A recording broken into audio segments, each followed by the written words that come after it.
Okay.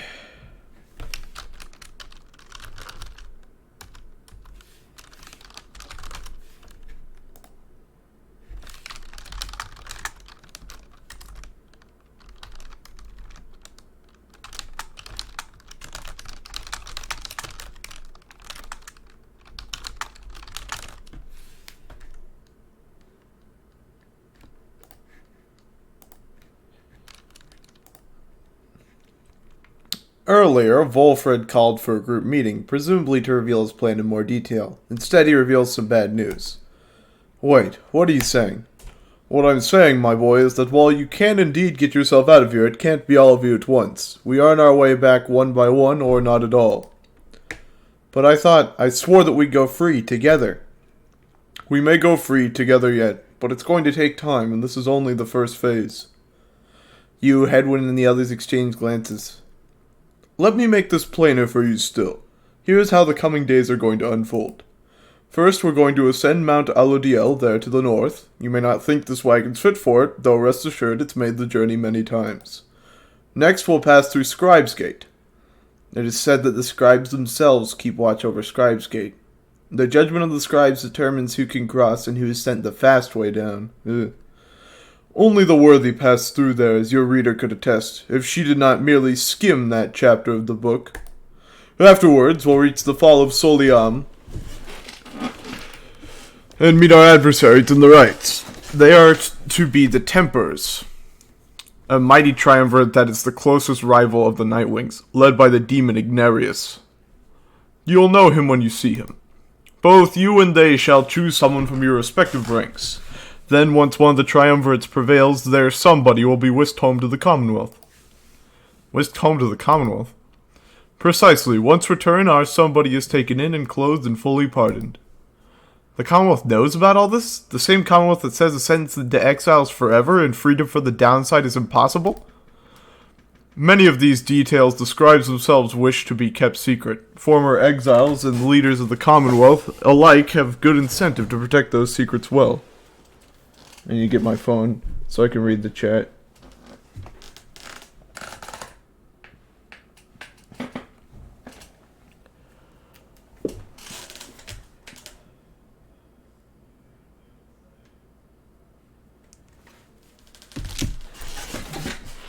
Yeah, it's Kingdom Hearts. So then that's it. We climb the mountain, someone goes back, and everyone else stays. For most of those participating in the rites, yes, that's it. But I like your connotation, and indeed for us that isn't it at all. If one of us returns, it shall just be a step along our path. However, let's let that sit for now. Gather your strength. We'll talk again on our way up. Wilfred leaves the rest of you to consider what he said. Okay.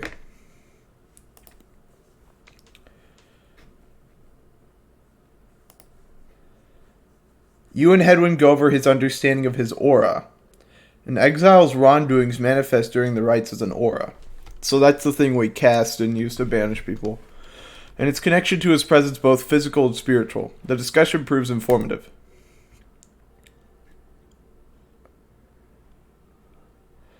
Mastery of the rites. This is just a starting point and not a destination, isn't it? A mark along a path. I wouldn't have come this far unless I'd figured all that out by now.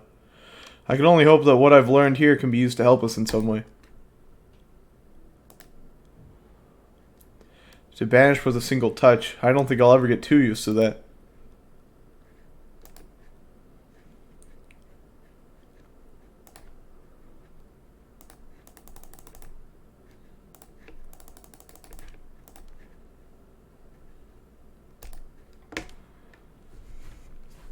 Mount Alodiel.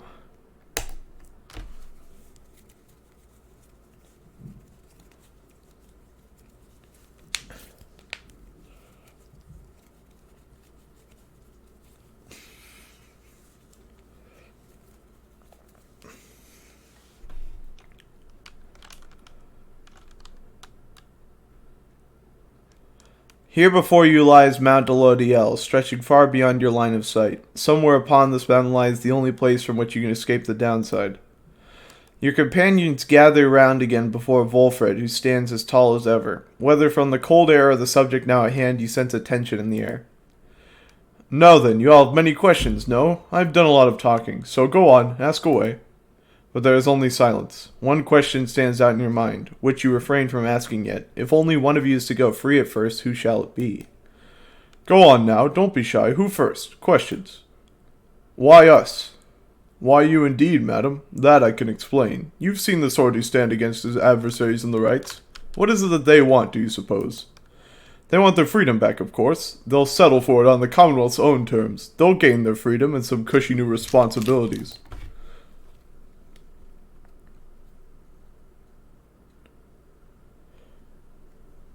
My phone takes a bit longer to catch up with the stream chat. Hold on. Yeah, Alodiel. Perhaps then they'll have a hand in sending still more exiles here to join us.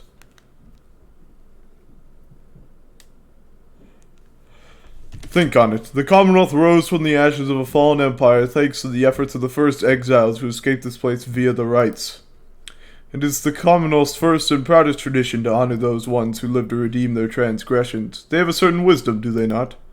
But as for you, I have been looking for a certain set of dispositions for a good length of time. All I needed was for somebody appropriate to show up and to listen. So I planted many little eyes and ears throughout this land, whispering hints of this, absurd as it may sound. Took someone with a certain faith and creativity to go for it.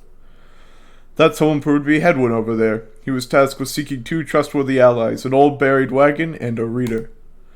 He was invited to bring forth others for the ride, all different sorts, gather enough help, and he and his friends could be free. Long story, but you know much of the rest. So then, why you? Because I've reason to believe you're not the sort to play right back into the Commonwealth's old hand. The rights, as you have seen, are quite exclusive. You are imposters in this little party. You could be the ones to break it up. Among us! Among us! Among us! Now then, more questions. Your head is beginning to spin. You can excuse yourself or keep listening. Yeah, this is important. Volfred's explanations are a lot to take in, though you feel compelled to absorb as much of what he is willing to tell you at this point. He prompts for further questions when Jodario raises her voice again. Hold, you mistook my meaning. I understand your plan. Still, I wish to know why us. Why are we, among all others, chosen for this liberation rite? On a blooded moon at the fall of Soliam... Okay. The anointed champion then shall plunge into the shimmer pool and return in glory. Ah, I see. Well, but that is simple, really, madam. You are chosen, you are qualified, I should say, because as the expression goes, 'tis what the scribes ordain, though in this case the expression is quite literally true. When the 8 created the rites, each one of them anointed certain other exiles to participate on their behalf, exiles who showed some promise of redemption.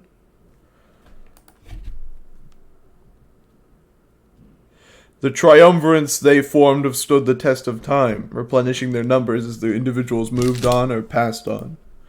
You've met them as they are today, the accusers, the withdrawn, and so on. The 8 scribes also formed a special group against which all the others would be judged. The group they called the Nightwings. You bear their books, wear their masks and raiments. You need but show up to the rites, you see. The others erstwhile jockey for a position for a chance to take you on. Yeah, well, what if we don't? What if we don't show up? What then, motherfucker? Then you would deny yourselves a chance at freedom, and deny it also to your adversaries. Victory means nothing in a common right, then. Participation is all that matters? Not so, madam. Only the enlightened may regain their freedom. While failure can be an excellent teacher, the scribes do favor the victor. So you see, those who do not conduct the rites or do not prevail in them sufficiently, they may find themselves barred from the liberation rites. But these are technicalities. The Nightwings disbanded years ago. Since then, no one has gone free. Yet still, the others triumvirates pressed on with fleeting hope that one day you'd be back. It's been a heavy price to pay in all this. Now, if you'll excuse me, we'll talk again some other time. Some murmur to themselves about all this as Volfred takes his leave. Others reconnoiter? I guess that's what that says. Pathways leading up the mountain and present you with some options. Because it's like reconnaissance. The Emperor's Ascent is a gap through the nameless lower summits beneath Mount Alodiel. May believes the 8 scribes will bless whoever goes through here. Emperor's Fall is a pathway through the lower summits. Long lost valuables. I'm gonna go with the scribes. May seems to know what they want.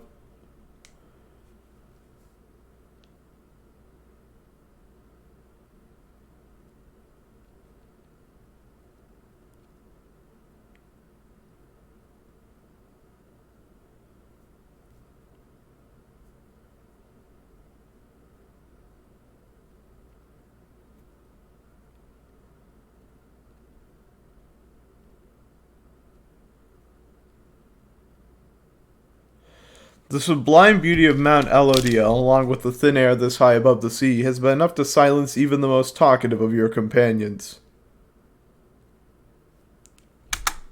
However, May has been positively bursting with excitement. Isn't it wonderful? I think it really is, don't you? Tizo seems to not share May's enthusiasm. He does not like the cold. You've been here before, Tizo, isn't that so? Why would you ever leave? I wouldn't leave. I'd stay. I think I'd stay. Unless maybe I got too cold or hungry. Wait, is that? Something about her changes then. Wait, look, but Tizo, don't you see? Look, don't you see them there? Tizo seems to be exclaiming something in utter disbelief. You yourself see nothing, but May rises almost off her feet as the imp looks on astonished. Was that the scribes? It was. I know it was. They said something to me. They spoke to me. They told us we are welcome, that we're welcome here. May runs off to spread the word among all your companions. Strangely enough, her enthusiasm is infectious, and in spite of everything, your spirits rise.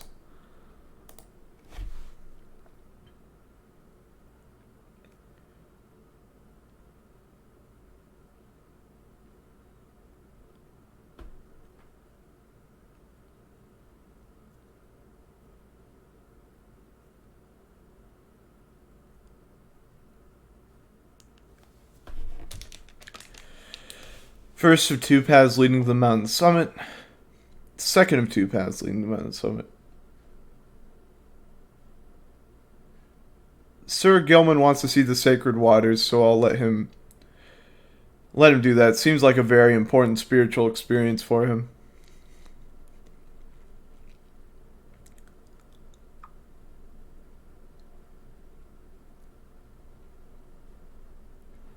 At long last! The worm surges toward the waters of the cistern. You decide to join him for a brief excursion there after another hard day's ride. You find him in a shallow pool, appearing very much contented. This night, he thought he may never again feel freshwater's cool caress against his scales. He sighs, splashing about from time to time. Then he turns his attention over to you. You, Master Reader, are most kind to take with you this wayward knight. He swears to prove himself to you and to the rest. He knows that soon now someone may go free. He knows the choice of whom may weigh upon you heavily indeed. For it is you who ought to make the choice, is that not so? This night he heard it from the others, so it must be true.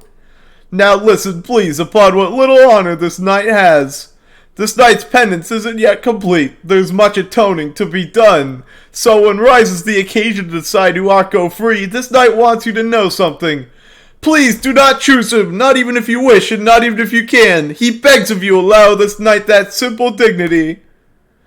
With that, Sir Gilman sinks into the waters. His tail waves to you to leave him be for now. Sir Gilman doesn't believe he deserves his freedom yet.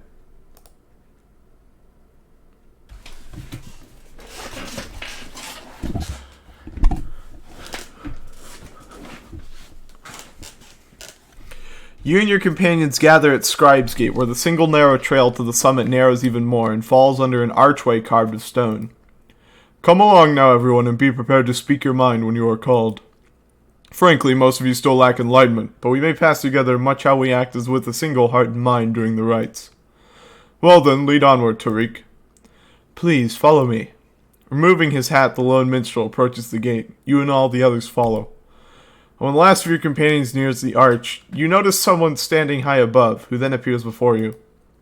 She eyes the lone minstrel first. Is that you, Tariq? It is. Greetings, Celeste. And how was your rest? Too long, Celeste. She watches over Scribe's Gate and seems to be connected to the lone minstrel on the rights. It seems your work has piled up in the meantime. You bring this many to the gate? Aye. Then let us make this quick. She gestures toward the rest of you. Now, each of you, in turn, state who you are and what you seek whilst crossing Scribe's Gate. Do as she says, please, without questioning. Your fellow exiles exchange glances, but quickly comply. I'll start. They call me Hedwyn the Deserter. I've come here seeking freedom for myself and my companions, and in my case, so I can return to be with one whom I love. The woman bids him forward. The lone minstrel prompts Rookie to speak up next. I am regarded by the name of Rookie Greentail. I just want to get out of here. I guess with my chums, preferably. Go see Mama back home.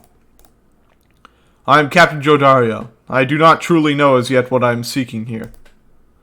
Oh, my name is May, and I'm here, I think, because the scribes have called to me. It must be them, because if not, then who? Tizo seeks to live up to Nightwing's legacy, and maybe see the Commonwealth someday. Sir Gilman of the Sea Dominion at your service. This knight is on a quest to find his honor. He lost it at a certain point. Pamitha Thane, I'm only here because my sister's here. Then as Volfred steps forward, the one called Celeste raises her voice. You, I recognize you from the Nightwings of the past. You are not clad in the raiments any longer. I would know why. I had my chance already. The Nightwings that now stand before you, I travel with them as a pilgrim now. I see. Then state why you're here, as have the others. My name is Volfred Sandalwood. I seek liberty for each of us, so that one day we might all stand shoulder to shoulder on the other side and bring our freedom to the people there. She waves him by. Then she turns to you, for there is no one left to go. I am just a crippled scholar. You've always sought to understand the world around you. That knowledge proved dangerous in the Commonwealth, but now it has brought you to this point. The one called Celeste continues to examine you, expecting you to add to your response.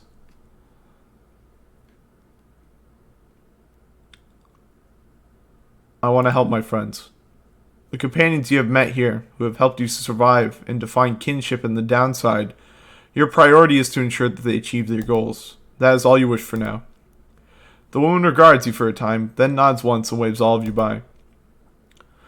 The things you choose there actually end up affecting dialogue later when they talk about your character or things your character did. It's basically a way for the game to trick you into inputting a backstory. Knights of the Old Republic 2 did a similar thing. I think it's really fun. The 8 scribes bid the Nightwings welcome here. Go forth with glory. And Tariq? Aye, Celeste? Be on your way as well. The lone minstrel bows his head and puts his hat back. He does not look back at her.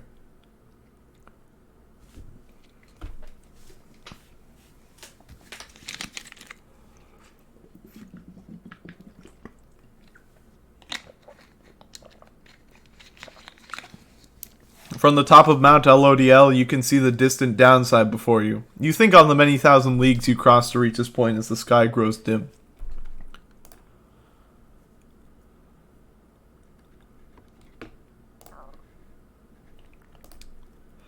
Jodariel appears to be prepared for whatever is to come this night. Though it is not yet dark, she is already in her raiments. Hedwyn soon joins her, also looking ready. Any sign of Ricky? None as yet. Complained about a chafing at the collar of his mask. Our freedom might be hinging on that collar, then. I am certain that it is. They share a laugh together. The three of you exchange glances, but nothing is said or needs to be said. Soon, if Volfred is to be believed, one of your companions may regain their freedom. Hey, what I miss? Am I late? Is it starting? Is it starting yet? Easy, Rookie. We got a little time. It isn't starting yet. How fare your struggles with your mask, Greentail? Feeling a lot better, thanks. Just had to smash it repeatedly against the wall for a little bit. Put some of the old nerves to bed there, for good measure. Though, this is really happening, huh? One of us might be getting out of here, like, soon. By dawn, in fact, if all goes well. If all goes well, that's one way to look at it, I guess. What are you getting at, Greentail? Well, it's just, we might be breaking up the band here, people, if one of us gets out. That's been bugging me a while now. I thought we all were getting out of here at once. He shoots a look at you. Some of us, we might not be getting out of here at all. Hedwyn slams his fist against the wall. No, not if I can help it. We made a promise to each other, each of us. The 4 of us. We're all getting out of here. I care about the others too, I do. But we've been here from the start. I want you to know my promises to you, and I believe you'll do the same for me. So it's like this. If any one of us gets out, great, but it's just a start. We're going to do whatever it takes there on the other side to make it so the rest of us can get back too. What, do you think they're going to build a bridge down here if we ask nice or something? I don't know what it's going to take. I just know we have to try. Jordariel turns to you. Reader, we shall find a way. She nods to reassure you and to reassure herself. Ruki nods his head in turn, and Hedwyn's gaze never once falters. Well, my friends, I think it's just about time. Let's go. One by one, they turn towards the door. The fall of Soliam awaits, a vital step in your quest for freedom, yet you feel in your heart that it shall only be the first.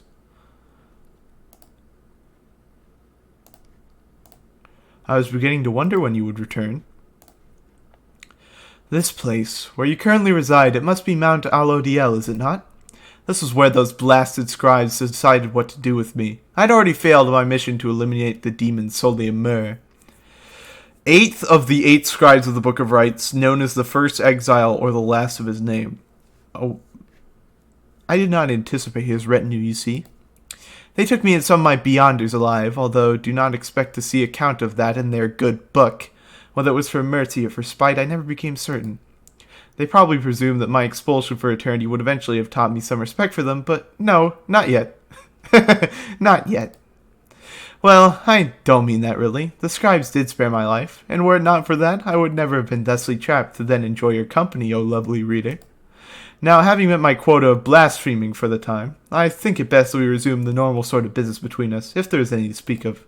And good hunting at the precipice. May you soon rid the downside of some useless idiot. Farewell for now, then, reader.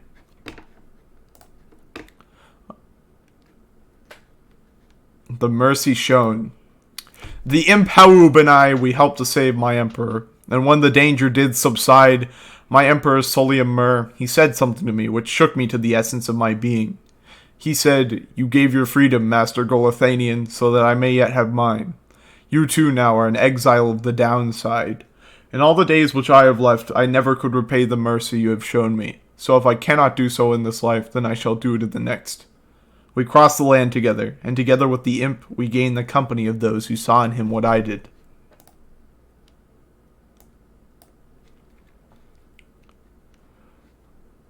Oh, and here's some river frost from Sklorian Shore. So cold it can burn the skin, but keeps the wagon cool and food fresher longer.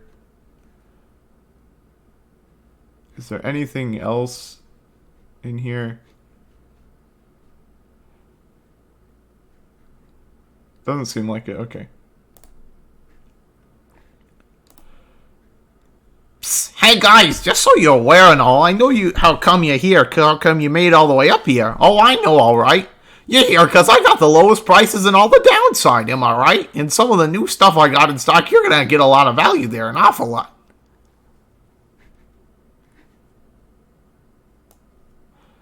I'll keep the moon crest, actually. Okay. Oh, this is useful. It unlearns all your masteries, which is the skill tree stuff. But I'm just gonna buy some Stardust.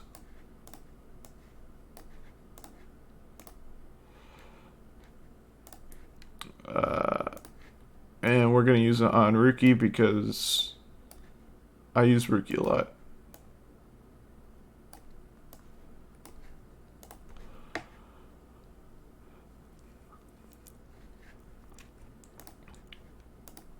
You might want to get more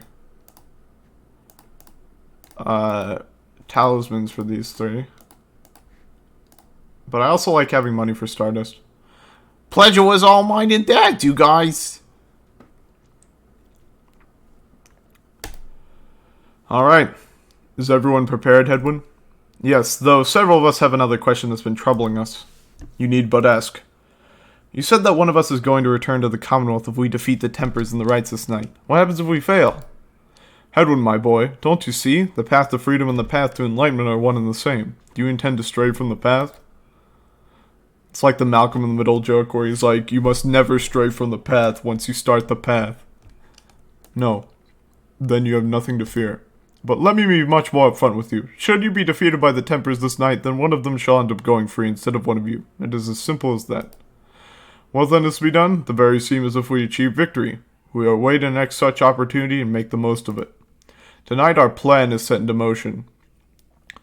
Volfred's ambitious plan to spark a revolution in the Commonwealth. The plan's current probability of success, 18%. The percentage of success for the plan increases over the course of the game depending on actions you take. We are united in our cause. We shall look as ever toward the stars for guidance and seize upon our future chances just as they arise.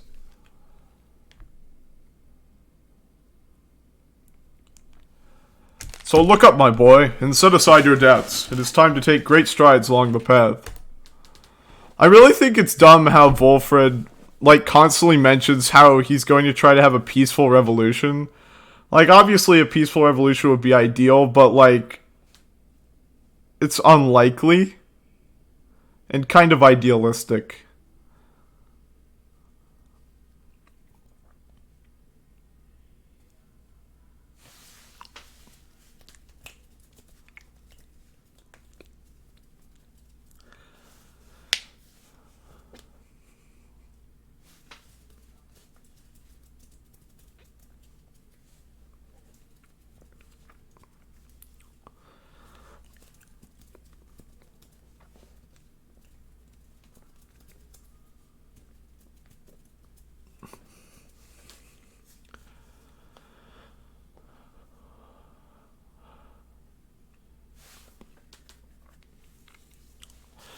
The pyres burn and each of the triumvirates is present and prepared. I concur. The pyres burn and each of the triumvirates is present and prepared. Then, anointed one of the Templars, come forth now and declare yourself, and pay any respects you have unto your adversaries, the Nightwings.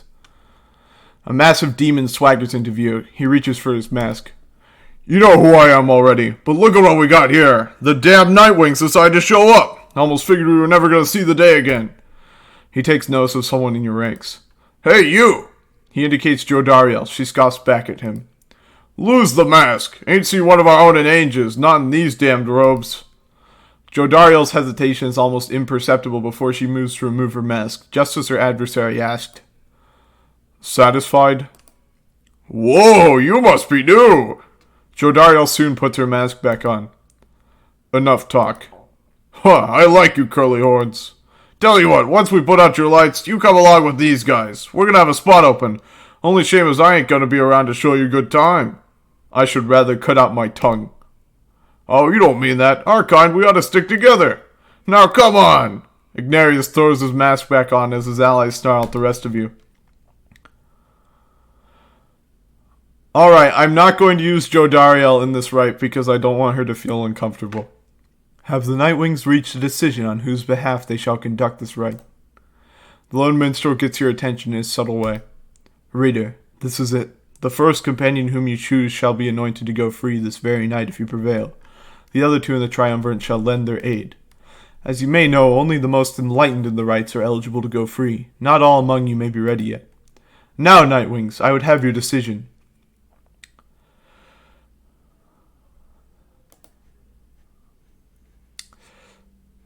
I am choosing Hedwyn, so he can go see the person he loves.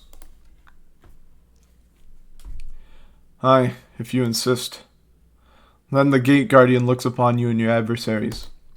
Very well, then under the watch of the 8 scribes, here are the stakes of this eve's liberation rite. Should the Nightwings prevail, the one called Hedwyn the Deserter shall be liberated. Should the Templars prevail, the exile Ignarius should go free instead. She then turns to you. Now, who among the Nightwings shall complete your triumvirate to strive alongside Hedwyn the Deserter and see his return in glory?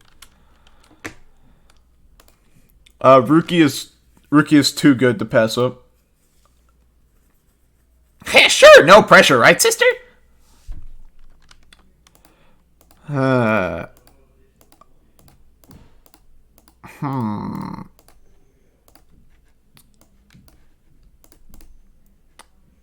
It's either Tizo or Gilman. I think Gilman would want to see such an act of honor. By this night's honor, he shall do his very best! Very well. The 8 scribes accept your choices, reader of the Nightwings. She then indicates the lone minstrel. Now, are you yourself prepared, Tariq? Aye, Celeste. Then let us all begin. Nightwing's been waiting an awful long time to get out of this hole. Try and stop me.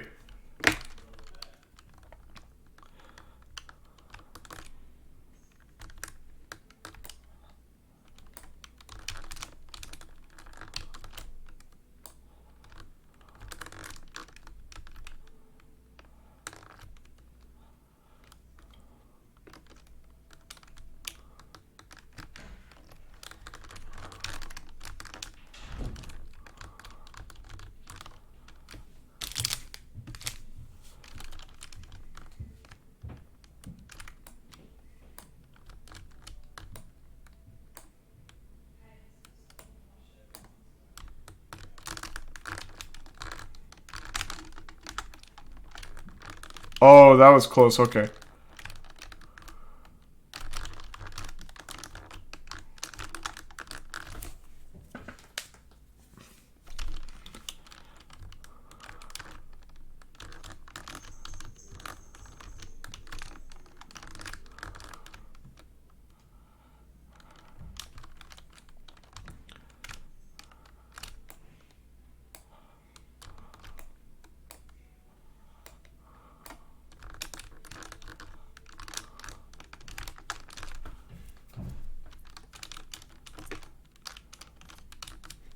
You good-for-nothing Nightwings! Now I can check the chat. Skip out on us for years and years, and then show up all of a sudden like you're gonna let somebody out for once. But now we gotta work for it, I guess. Damn it, I used to be the best, at this at least, but now, the pressure's getting me. Can't believe it's getting to me. Ah, Moira. I doubt you'd even recognize me anyway. Come on, Nightwings, let's see you keep this up.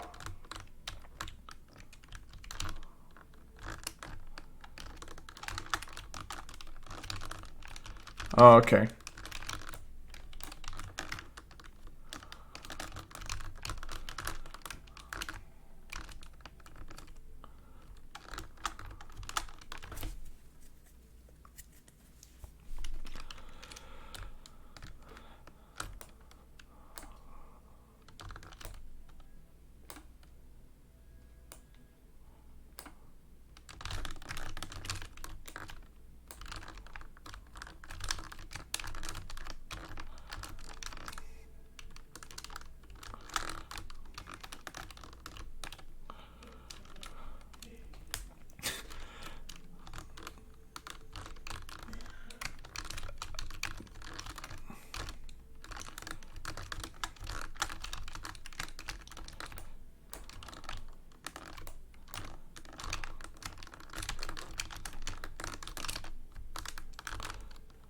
Damageless.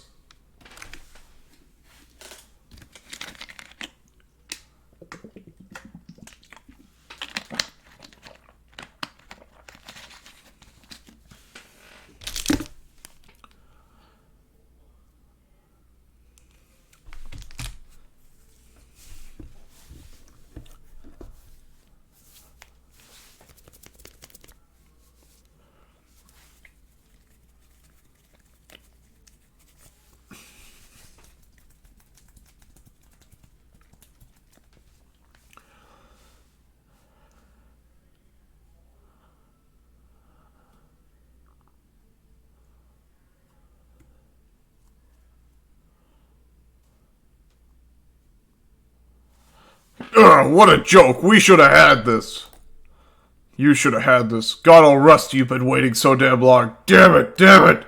Nightwings, be seeing you around, I guess, and next time you ain't gonna be so lucky.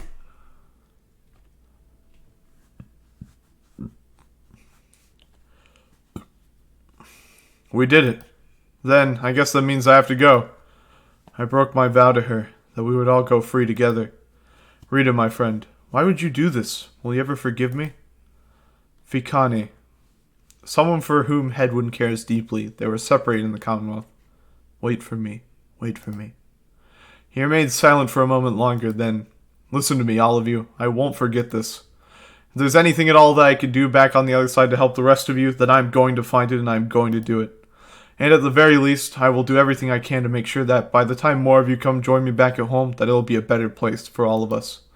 Look, I don't have long now, so just thank you, all of you. I won't forget this. Then he plunges out of sight into the Shimmer Pool, a seldom seen celestial phenomenon linking the downside back to the Commonwealth. Thus, beneath a blooded moon, the Sclorian waters rise for but a moment only to fall again. His voice is audible but growing faint.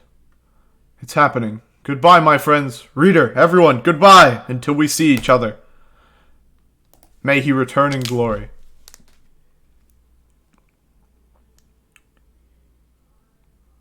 That's so true, Dad.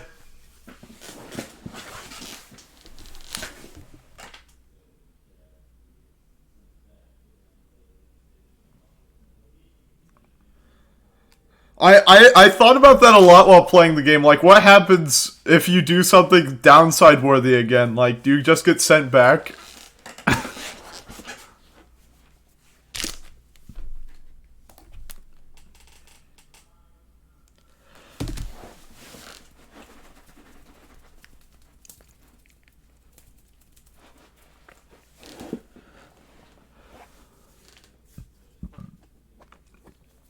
After your victory over the Tempers and the Liberation Rite, you return to your wagon to decide how to proceed from here. I'm going to miss that guy. It is quieter now, but aye. We'll see Hedwyn again if we persevere. His was the first friendly face you encountered in the downside. Our journey's now begun in earnest. We'll just need to make a few last preparations while we're here. Wait, what about the stars? They don't seem to wait around for us. About that, reader, go see for yourself. The night sky over Mount Alodiel is much darker than you would have expected. Your thoughts are with Hedwyn as you look toward the heavens.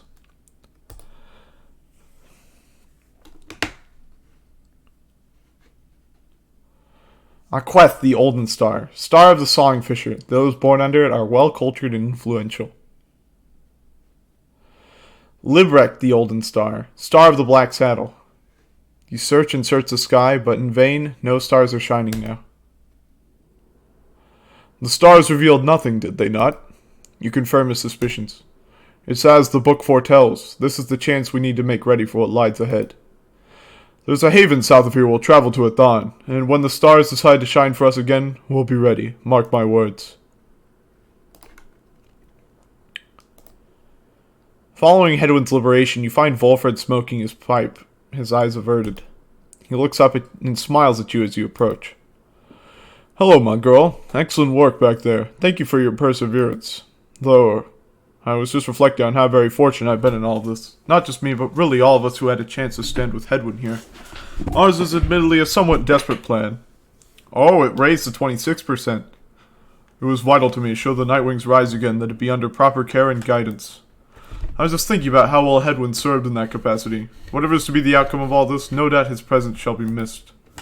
My agents and I, we were unsure of him at first. A common boy like that, completely unacquainted with the rights. But, in the end, I felt that he was worth a shot. Someone like him. Sincere, determined, with loyal friends, and desperate to get home. Those qualities spoke volumes. Then he falls silent for a time. I have every faith that he shall strive on our behalf, now in the Commonwealth, and it is my hope that he yet finds the one he sought. You and Volfred speak little more of Hedwyn for now. You are left wondering what shall become of him in the Commonwealth.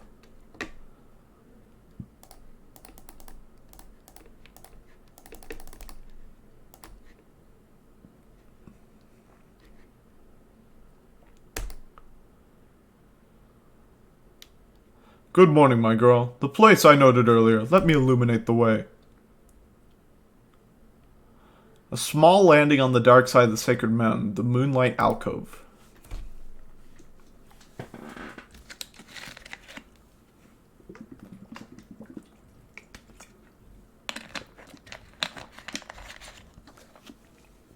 Volfred leads all of you into a calm and quiet clearing, tucked away inside one of the mountain's hidden folds. All about you, you see a variety of strange items and equipment.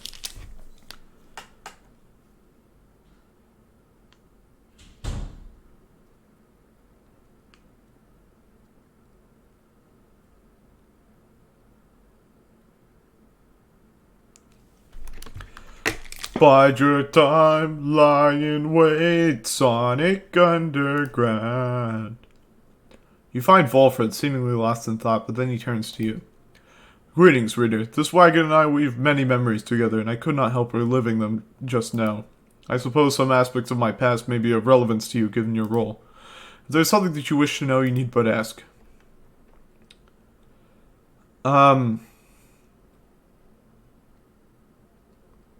Well, this seems rather rude, and I don't really care.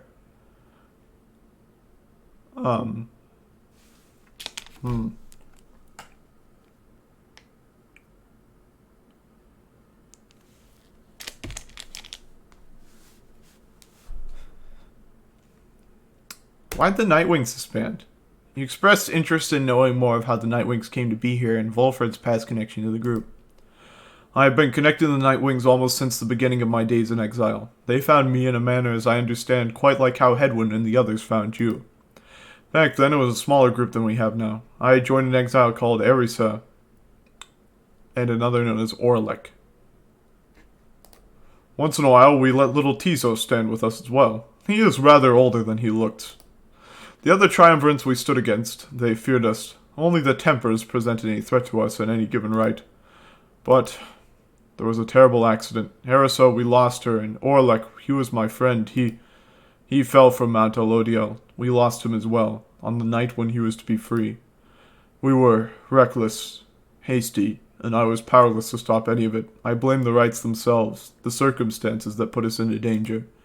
The downside has claimed many lives, yet this, it was too much. I vowed never again to don the mask and raiments. I had the black wagon cleared and buried, such that it could not be used again. If the Nightwings would rise again, it would be under different circumstances, under new leadership, and towards a different purpose. That was all I wish to say of this, my girl. We asked Volfred about his history with the lone minstrel, whom he seems to know quite well. Tariq was there with the Nightwings when they took me on. His manner has always been much as how you've seen. Although he is somewhat more cheerful now than I recall back then, if you can believe that. I think our plan has sparked a little fire in him. He serves the rights of the Nightwings. I have tried to ask him of his past before, but he seems rather reluctant to speak of it. Though it is plain that he's not from around here.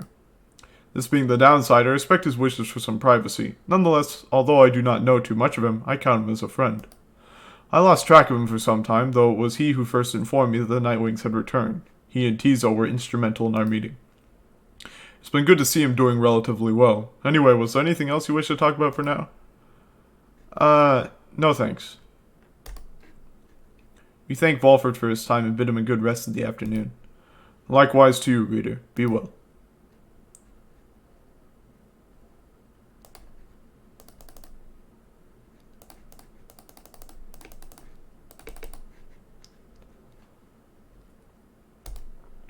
Everyone, the amenities are modest here at Moonlight Alcove.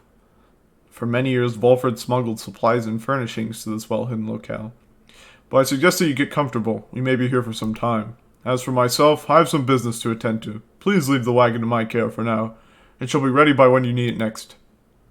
From the mountaintop, you can all see across the downside. It's an impossible expanse staring back at you.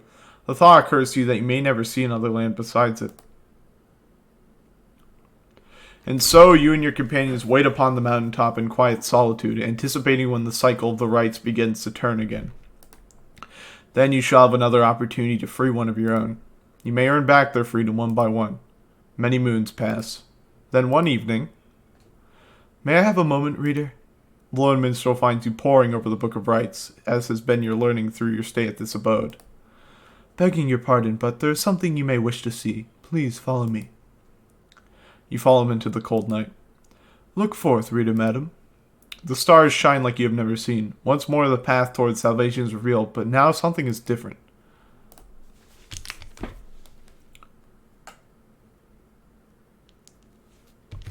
Several of them light up now.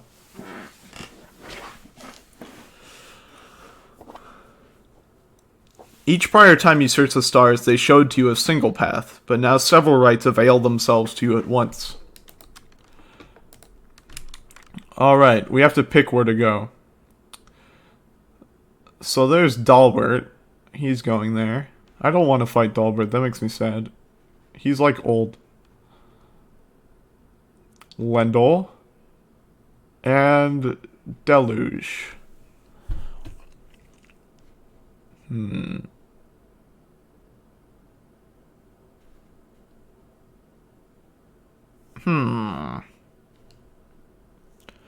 I want to fight one of them.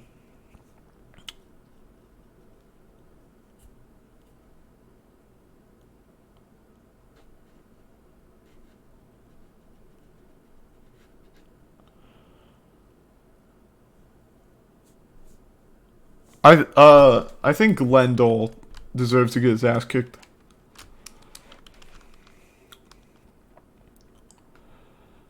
The star urged that we go to the pit of Milithy, a long way off. Volfred, sir, how are we to reach the pit of Milithy in due course of time? You know full well, Tariq.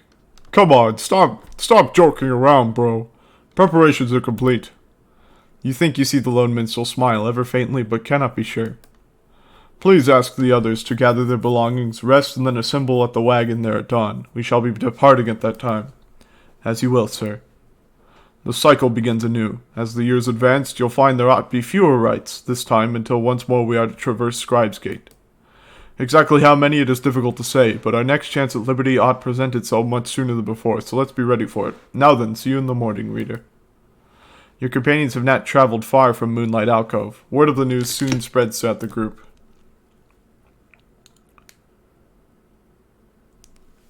Don Bluth is a special case. He's like evil. Next morning, Volfred calls everyone together before the Black Wagon. Actually, American Tail is a good movie. This old wagon is more than it appears. With Birthrude's aid, it escorted you across the sea, to me. Now it shall escort us anywhere the stars require. Come and see. Come and see from the Omori soundtrack.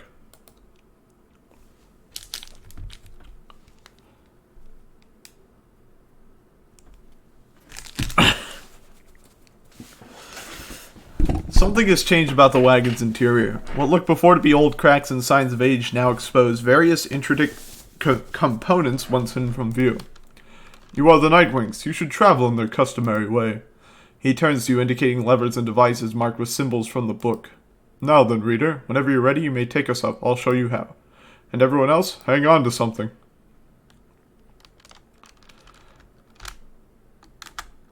Dad is losing his mind right now. After having soared into the sky, the Black Wagon remains aloft somehow. Hey, now we're talking. Impossible. Tizo is excited to be flying again. You get the impression this may not be the first time for him. The Nightwings sail the skies again, wheresoever the stars may call for them. There is one catch. The downside provides few locales suitable for landing. Though we should be able to find at least a couple landing places near to where we're going. We'll then make way by land or sea toward our destination. Now, without further ado, let us proceed. You know, Volfred, you could have told us about that earlier.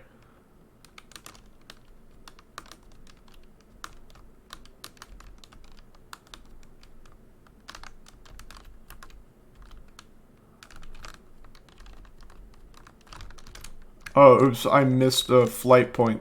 Hold on. Oi, what the bloody blazes! Barker notices your wagon in his flank there and begins to laugh. Well, if it isn't the Nightwings flaunting their fancy little flying wagon, eh? You think you're better than us mates, eh? Well, you ain't better than the dog I stepped in last night. Now get on out of here, I have a mind to leap on over there and rip your gizzards out, you hear me? Something about the strange island you see below you draws your attention. Best you avert your gaze from the Isle of Calamur, a forbidden isle nestled in the deathless tempest. It has significance to the 8 scribes. Even the scribes thought to avoid that place. Let us fly on.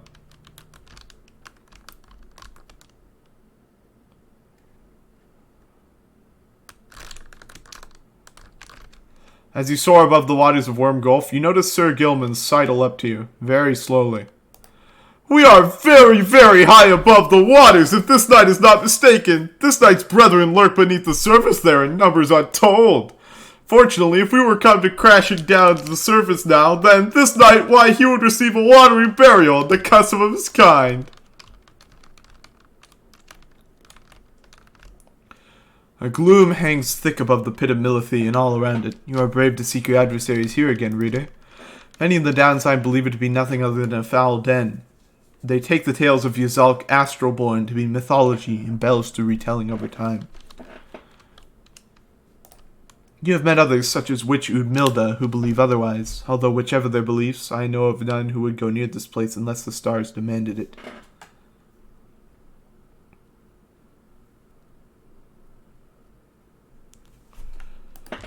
Thus shall your coming right against the accusers take place in complete secrecy as always the rights have. Below, amidst the desolation of flagging hands, you see Big Birchers, from which you first embarked by sea. You wonder how its venerable proprietor is faring. I am certain that Big Bircher must have left a strong impression on you all. She is not easy to forget. I have known her since before my exile, or hers. She's been here a long time. I've sent my agents to repay her for assisting you, and to send her our regards. The old wagon must have been in need of some repairs. Alright. Plaguemount. The middle route through Flagging Hands cuts straight to Plit of Militha. The north route through Flagging Hands crosses a mass grave. The south route, I think I'm gonna go the middle route, because it's a straight shot.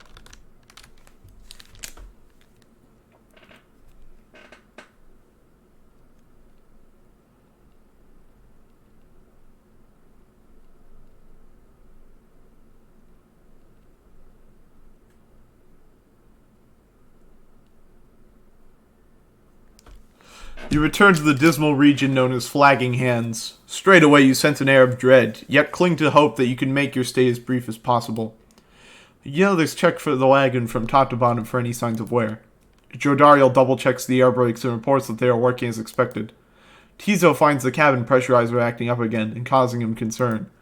A swift kick makes the problem go away for now, leaving you all with some time to yourselves before the day is done. Nonetheless, the dismal environs soon take their toll on everyone.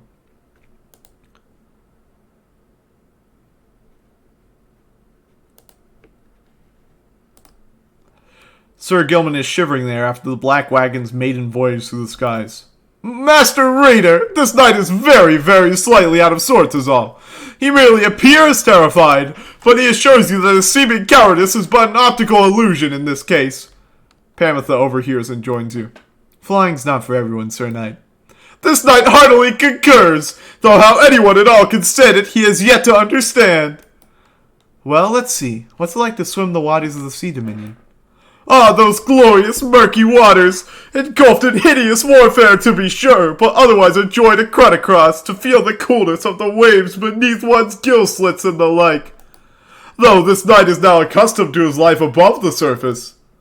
Flying's just the same, Sir Knight. It resists those of us not born to it.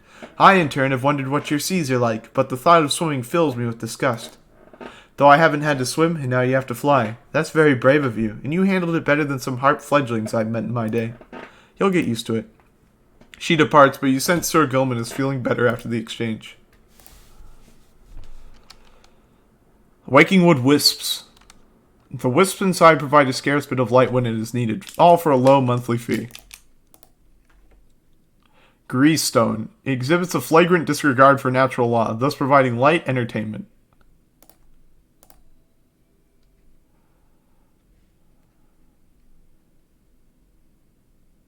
Canvas Wings. The black wagon is flight capable, though by which means you do not fully grasp yet. Headwind's cooking stuff is still here.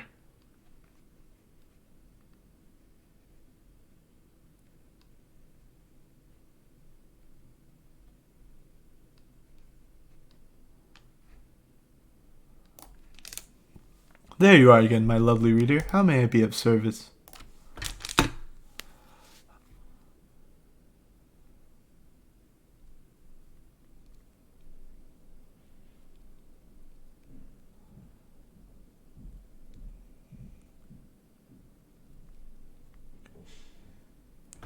Ah, my best friend in all the world, come to visit me again. Does it make you uncomfortable, perhaps, that I should call you thus? Perhaps you think that you do not yet know me very well, but I know you just fine. You reveal a great deal to me when you come visit me like this. You are not the only one who can sense things in others, you know. She laughs to herself. One learns to read a bit when forced to suddenly appear within a book for 837 years or so. Especially if one is wont to pry a little, you understand, for it gets rather boring here. I know all about you, a crippled scholar who vowed to help her friends to be free again, only to end up spending all her time talking to an apparition stuck in a stone. Oh, I know about your loves, or lack thereof, about your favorite pastimes, certain habits you may be somewhat loath to admit. Fear not, of course, I use this special knowledge only as a means to entertain myself, I think. And if you don't like it, why, just keep your distance, like so many of your predecessors. As for the other Beyonders, they are as wraiths to me, as I must seem to all those idiots with whom you consort. I cannot confide as easily in my own kind as I am able to confide in you. But I suppose that I have said too much. Thank you, as ever, for the visit. You have given me a lot to think about, more than you know. She laughs again, softly.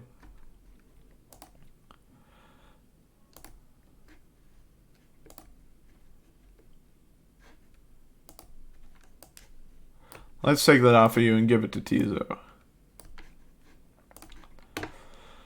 You ask Sandra to administer one of her special trials for Tizo.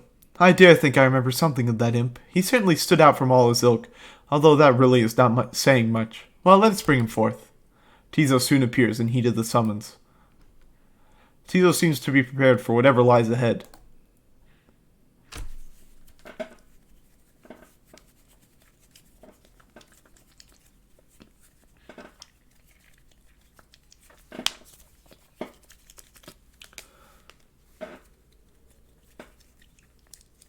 The apparition Sandra appears and unfastens her mask.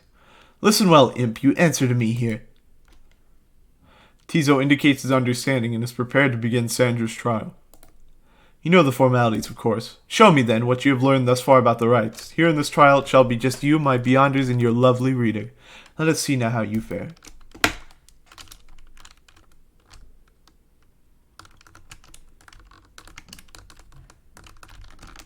Ouch. I wasn't paying attention. Alright.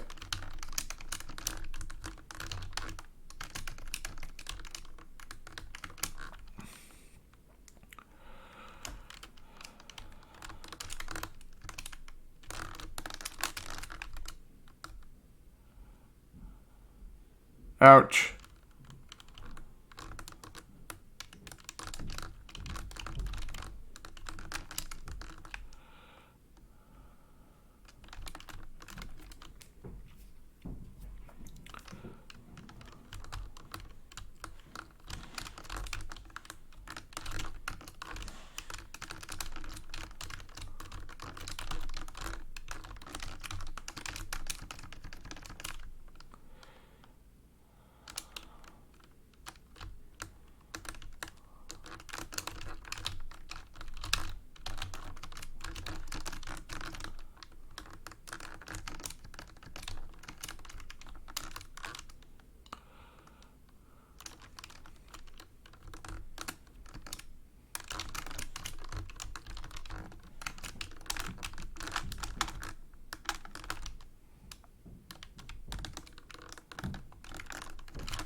Oh, jeez.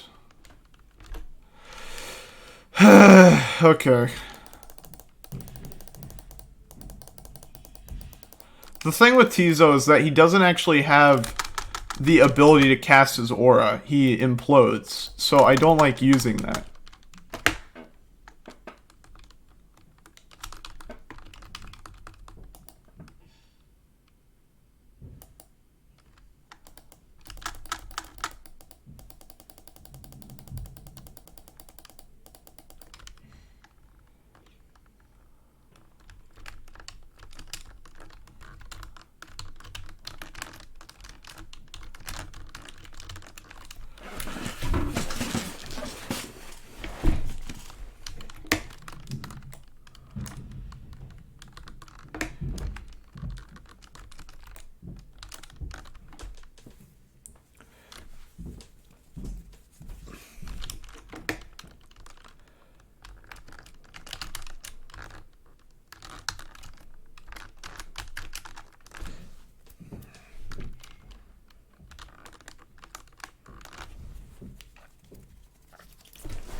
Huh?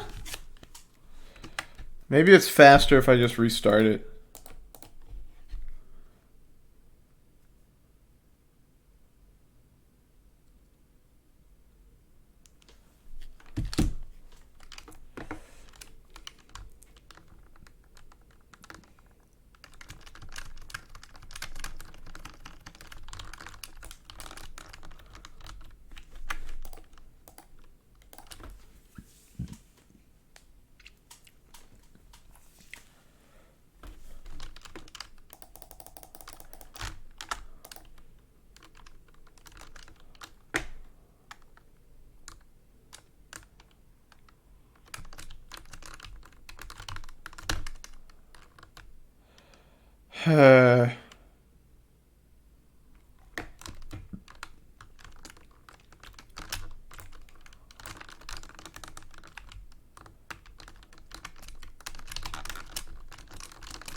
Oh my god.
Hey, BB.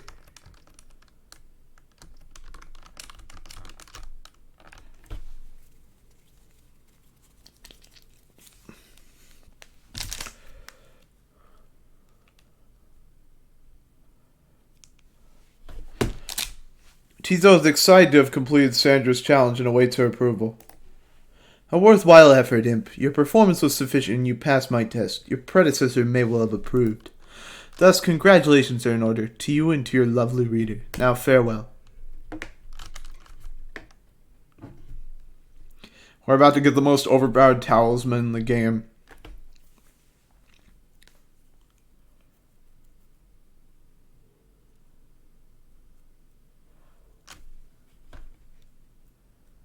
Teal is happy to be back and wonders what it is that Sandra granted you.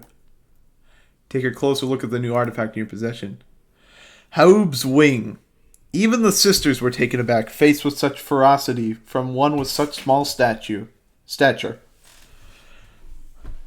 So that's the wing Sandra took when she fought Haub.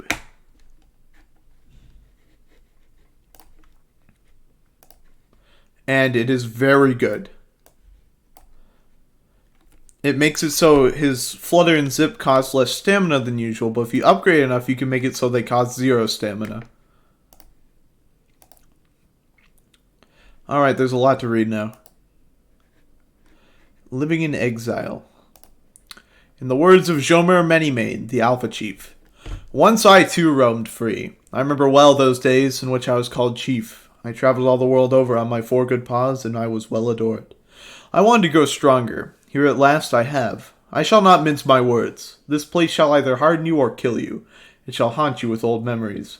You share the exile's plight. My charge is to alleviate the sting of it for you for a little bit, and to prolong your stay, but only for as long as needed. Your charge is to return. We call this place the downside for a reason. But in time, here you can learn to eat, to seek out shelter, and to find a certain beauty in unlikely places.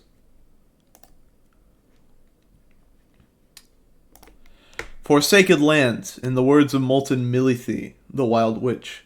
Years upon years we spent distilling life essence from many things, which all once writhed on the auspices of their mortality, which we ourselves cut short.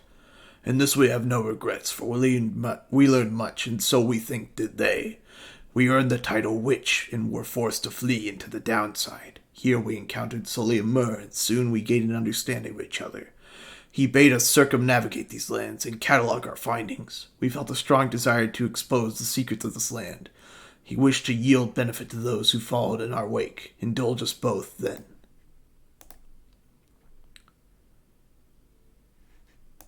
Flagging Hands.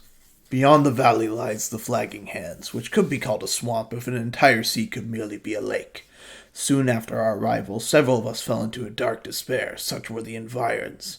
I found it rather fascinating, though. It held aspects reminiscent of the southern bogs we dwelt in as a tad. We grew accustomed to the dampness of the air, and grew to savor certain twigs and beetles. It could be said the Flagging Hands are an acquired taste, recommendable only for those of our same bent, or perhaps the downside's native imps. The sea surrounded the environs on 3 sides, appearing insurmountable at first. Mount Alodiel. Alodiel. Gaining the summit of the sacred Mount Alodiel involved no small amount of sacrifice and sorcery in varying proportion. The mountain's energies were palpable, the sensation that we felt indescribable. The lands we stood upon were closer to the stars than to the world we knew. It was upon this highest point in all the downside that we first made efforts to concoct this tome, which you now read. It was there that we were stricken with a vision of the cycle of the rites, and felt together for the first time a sense of freedom unlike any we had experienced before. But that is a subject which our comrades shall illuminate in greater detail. Celestial Landmarks. In the words of Luce Glorian 100 Minds, the scholar, do you feel a kinship with the stars? You owe your everything to them, perhaps one day even your freedom. I chased the stars across the river of my genealogy until they led me here. I demanded they explain to me the paradox of knowledge. For how is it that something can be shared, but still contained within ourselves in its entirety? The stars did not respond, but set me on a quest. I sought the 9 landmarks which they revealed to me, so that someday I would reveal their mysteries to you. These landmarks, emissaries of the stars, are 9 lenses through which we see the land, and see ourselves in a new light. The Book of Rites. Much can be said about the Sisters of the Arch, who will be banished to the great beyond for deeds irredeemable. Suffice it that the details of their banishment are written in this book. The sisters in the book became inseparable, not unlike the stars, their light, and the infinite darkness that engulfs them. The stars communicate to us, and you in turn. The words within this book are but an edifice, a simple surface. Look past the text to the hidden meaning, to the hidden power. The stars above, as they are not mere lights, these are not mere words. If you chance upon the Sisters of the Arch within their prison here, give them our thanks. I guess I will. I don't think she'll appreciate it, though. 9 Triumvirates, in the words of Haub the Swallow, the Accursed. At first I found it much too difficult to read, much less to write, even to grasp the quill. But the horned one, Mur, implored me. He said this was the greatest gift that he could give me in return. In return for what? I asked. In return for his life, he said. But I did not save your life, I said. You did, he said. We fight about this still. Mur is stubborn, more than I. Now herein and by his leave I chronicle the 9 Triumvirates, for I am of this land unlike the rest who wish to leave. We know not everyone could leave who wanted. Seldom would the opportunity arise. Thus did we organize those striving for the chance into 9 sets of 3. Finally on Commonwealth. In the words of Triesta Tithys, the Blessed Born, we the 8 assembled here together in the downside, and we gave our freedom so that you may yet have yours. It is an exchange we have not lightly made. It is my charge to ensure you that you should regain your freedom. First off, recognize its qualities, and also use it wisely. You do not need a pair of wings in order to be free. My own wings, I once thought that they could take me anywhere, and then they took me here, where I am bound. It is your charge to be free, and not to make the same mistakes. Spring from here and learn from what we did, and build a new and great society, a free society with wings spread wide for everyone. We'll unlock more of those as we continue.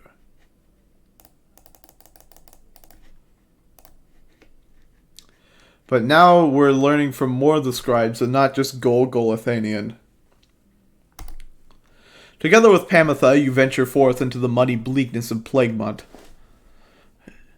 An ugly little trail here is often used for schlepping bits of contraband across the downside, to ensure the path is clear and check for anything of value.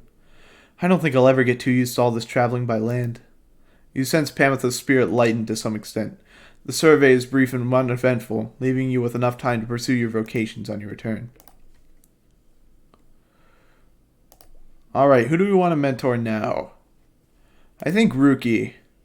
He seems to want to return a lot to see his family. Sure, sister, I could go for some enlightenment right about now. Might take the edge off. You ask Ruki to explain to you in his own words the histories of the 8 scribes, and speak to how their varied backgrounds form the basis not just of the rights, but of the Commonwealth. Those scribes people, they must have been something else back in their day.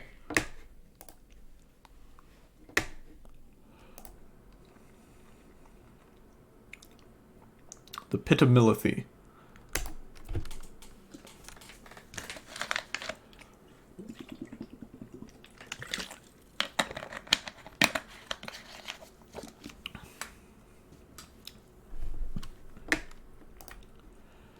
Hey guys, come on in. Say now, whatever happened to that smiley headwind guy? Did he really get out of here like I've been hearing or what?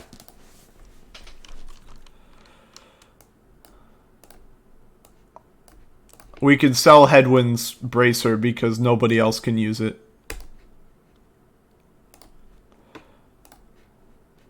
We are going to dump all the Stardust on Tizo's thing, so it gets really good.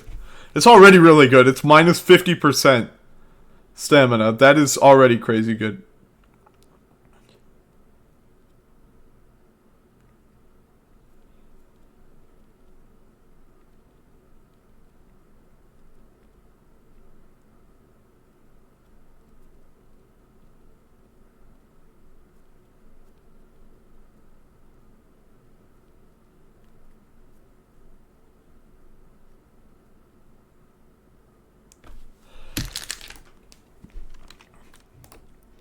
Come see us again, guys.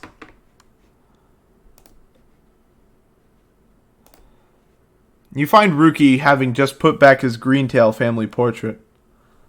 His well-to-do Kerr family tied to the Commonwealth's thriving merchant industry. There is something of a wistful look in his eyes. Then something comes over him and he moves in close, lowering his voice. Look, sister, I gotta level up with you about something here real quick. Truth is that I haven't been entirely upfront with you about my family situation. He hesitates a while then. We ain't exactly quite as rich as I've been living on. I mean, we do just fine. We get lots of money stored away. It's just mostly locked up in savings bonds and... He seems to catch himself in the middle of another tall tale and relents before you can respond one way or another. The situation with my mom back on the other side. She needs a little bit of help, financially and otherwise. All she's got now are my knuckle-headed uncles to keep her steady. I always told her I'd make something of myself, you know? I was just a clerk in her shop. Things started getting tough for us, so I started looking for all kinds of different work. Got in with some unseemly sorts, I guess, but the pay was real good. We took to shipping certain types of stuff down here, of all places. Flooding it straight down the river. Watertight. The pay was right. Mom was so proud of me. We were eating real good all the time. But you can probably guess what happened. I barely scraped by after they flushed me down here. Would have been food for a bunch of howlers had Jody not bailed me out of a tough spot one fine evening. As for my mom, she doesn't know the half of it. My uncles told her I'm away on business. Not entirely untrue, I guess, but if she knew, it'd break her poor heart. So, don't know how else to put this, sister, but I want to get out of here. Get back to what I was doing back home. On the straight and narrow, though. I'd go straight this time, for sure. Just don't go tell everybody that old Ruki Greentail's just a mama's boy, okay? I got a certain reputation to uphold. He quickly scampers out the door. His past has been weighing heavily on him, but you sense he was sincere about wishing to lead an honest life.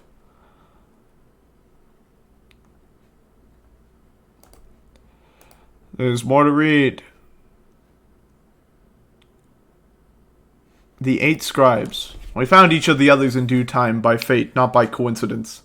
The wise Lusclorian stood among the trees, gazing at the stars, expecting us. The wild witch Milithy was so enthralled by my liege's utter transformation, she stayed her sorceries. Blessed-born Trieste swooped down upon us, but to warn of imminent attack. The many-maned Jomer thus intervened and shared with us his humor and his hunt. Even the Underking Ores himself saw an audience with us. Thus we became the 8 and journeyed on together. The Pit of Milithy. If there is one celestial landmark in which I would never again wish to tread, unless of course the stars beseech me to do it, it has to be the pit. 'Twas dark in there beyond all reckoning. If not for Milithy's sorceress lantern, all of us, we all would have been lost. What lies within the pit is not to be invoked, although I have no doubt our godly under-king shall be unable to prevent himself from boasting of how Milithy sealed it there for an entire age. The thing yet lies there on the edge of death. Through its connection to the stars, it gives the pit significance. Walk there with courage and a steady mind. He's referring to Yzalk the Astralborn. Oh, and also, there's some flagging fungus over here. Occasionally produces foul-tasting mushrooms that are strangely satisfying to pluck from it.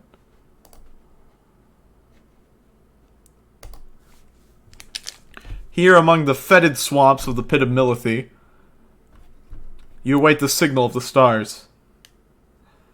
There is no sign yet of your expected adversaries, the accusers.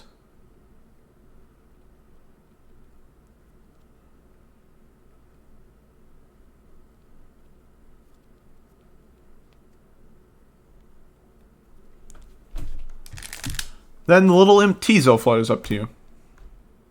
Tizo cautions you that he has some history with your next adversary, Lendl. He seems to be indicating that Lendl has a personal vendetta against him. Before you can explain anything further, the stars begin to call you.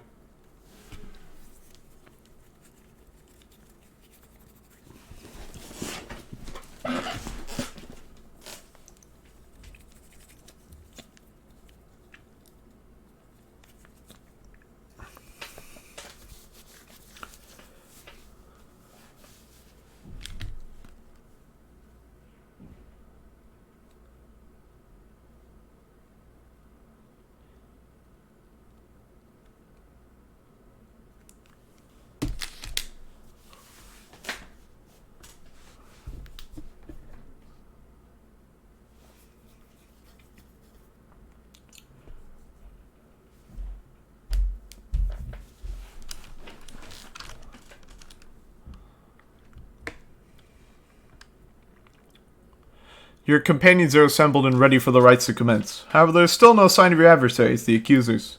The limp Tizo screeches something, cautioning you all to stay alert.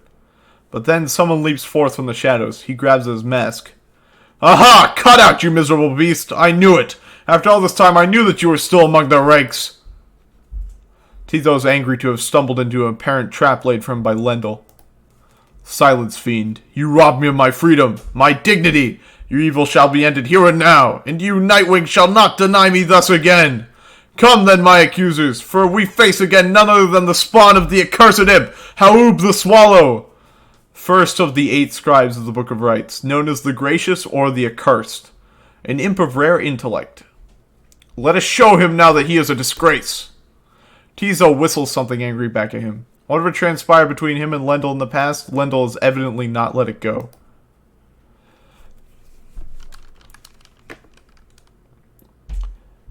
Come, accusers, let us make clear to those fools that we are stronger now than ever. You sense Lendl speaks his truth. The accusers are more capable than before. So, the Triumvirate gets more talismans and masteries as you progress through the game. They get stronger as you get stronger. Rookie. Tizo knows a thing or two about these guys. He might be able to help.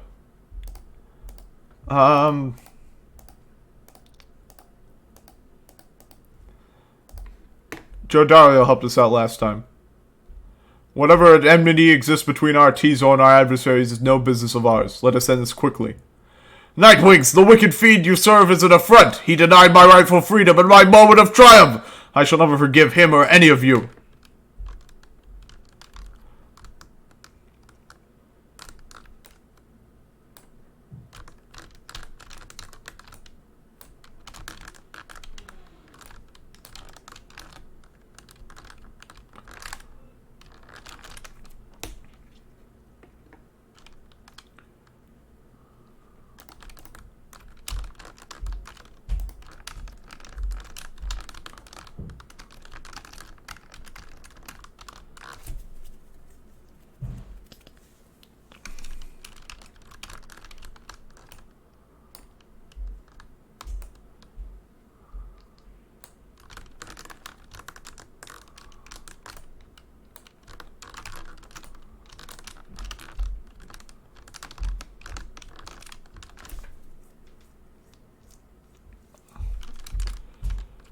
Hold still, you misbegotten little pox. We are not finished with you yet. Tizo utters at Lendl a slew of the absolute worst in profanity. Your curses could not possibly affect me any further, you foul spawn, for you have taken everything from me already. But if I am to be trapped in this forsaken hole with you for the remainder of my days, then I shall see to it that yours shall be as doleful as my own.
Alright, we just need to land a blow at Jodariel.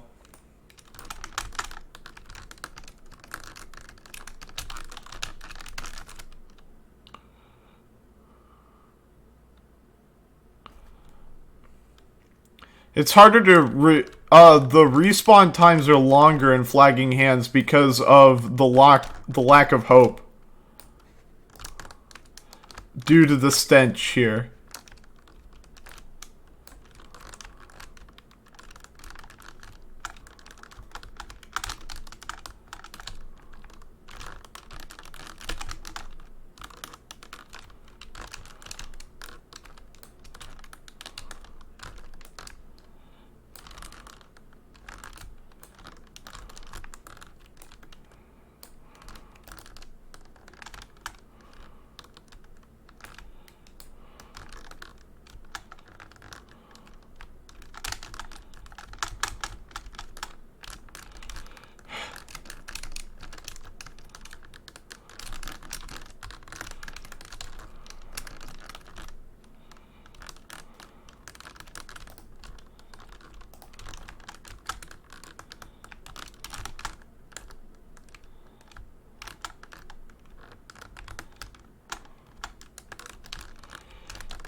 There we go.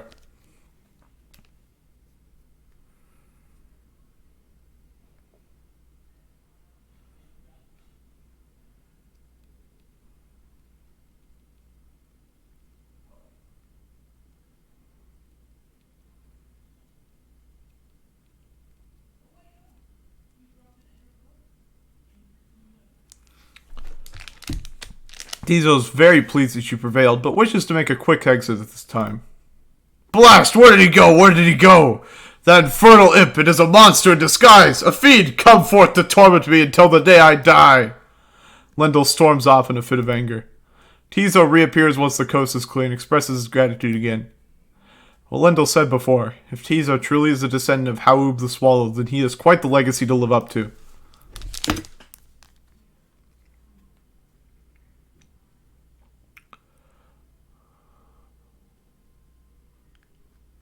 You know, with all this rights business, there's been this one real fancy move that I've been mulling for a while, and I think I've just finally got how I can pull it off.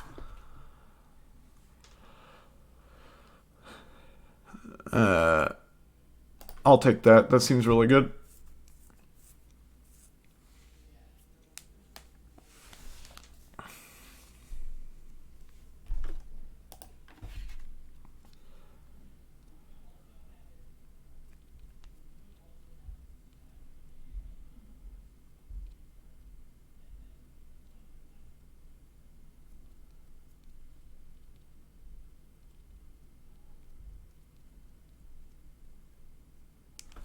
You return to the wagon after you and your fellow exiles overcame the accusers and find Volfred waiting for you there.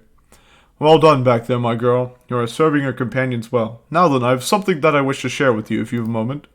We have discussed the plan, still 28%, of which we're all a part. I have a means of measuring our progress toward the goal of it. I'd like for you to have a look at it. First, let's determine where the rites may take us next. Look forth. I expect you shall again see several shining stars where once you saw but one.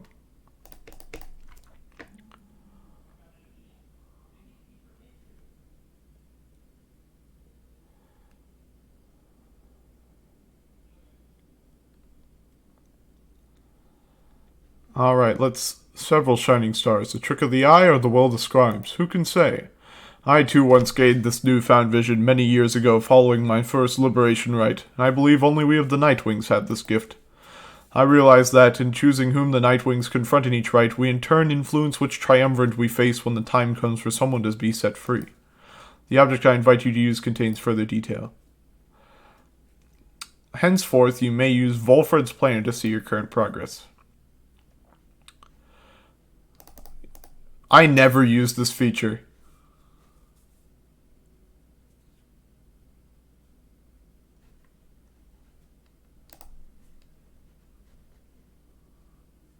Alright, so Tamitha, Sir Deluge, or Udmilda. Well, I'm scared of her. I guess Tamitha. I'd like to give Tamitha another chance to talk to her sister.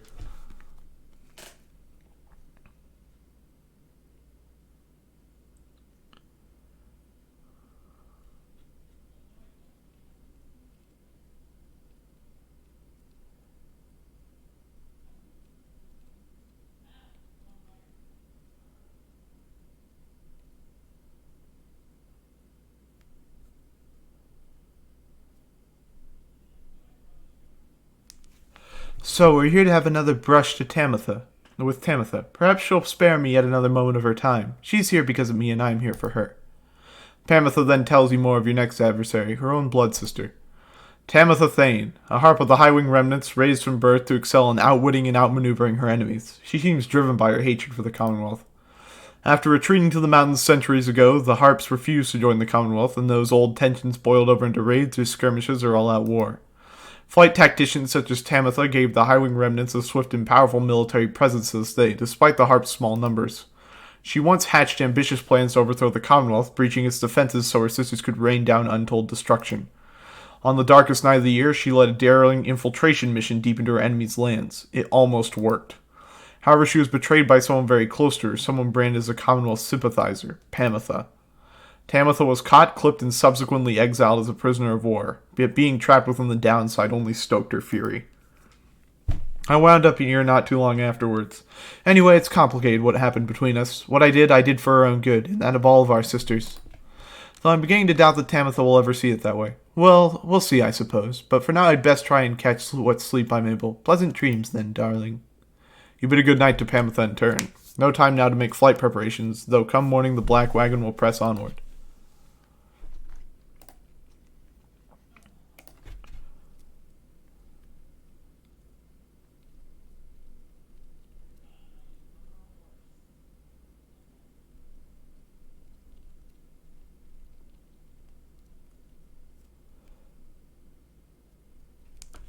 Tizo has seemed somewhat less cheerful since his run-in with Lendl and the accusers. He approaches with you, wanting for you to hear him out.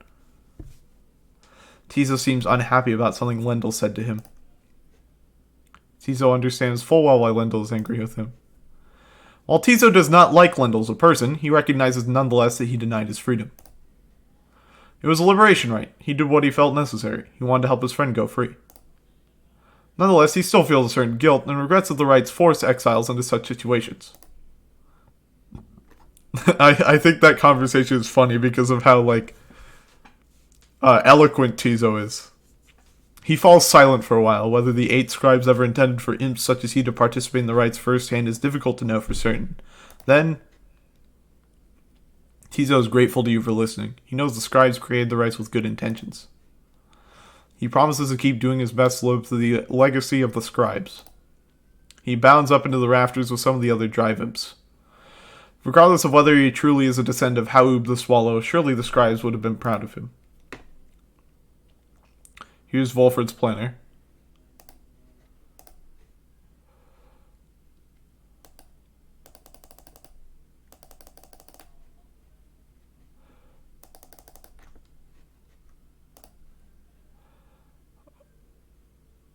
The Accusers. The Accusers formed under Golathanian. He is a big man. He values justice, loyalty, steadfastness. Golathanian, he says that the Accusers take their name from one of his most accomplished legions, from his former military days. All among them, in fact, served the Master General at one time. They represent the stoutest-hearted people of the Empire, who held true to Mur and Golathanian to the end. The golden colors of their raiments are reminiscent of their old shining armor, is his claim.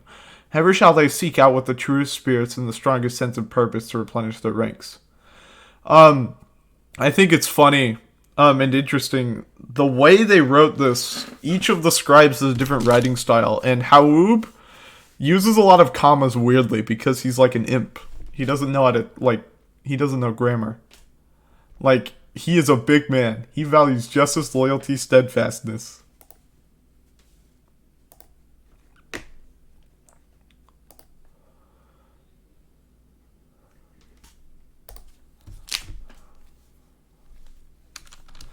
Being here in Flagging Hands continues to sap most everyone's spirits.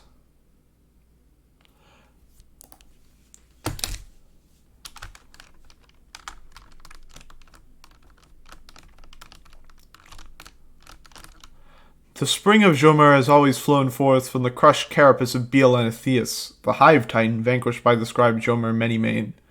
From its remains flows a rejuvenating spring, which gladdens up that valley's desolation. The legend of whose demise is a rather sordid tale. Perhaps you have already read it in the book.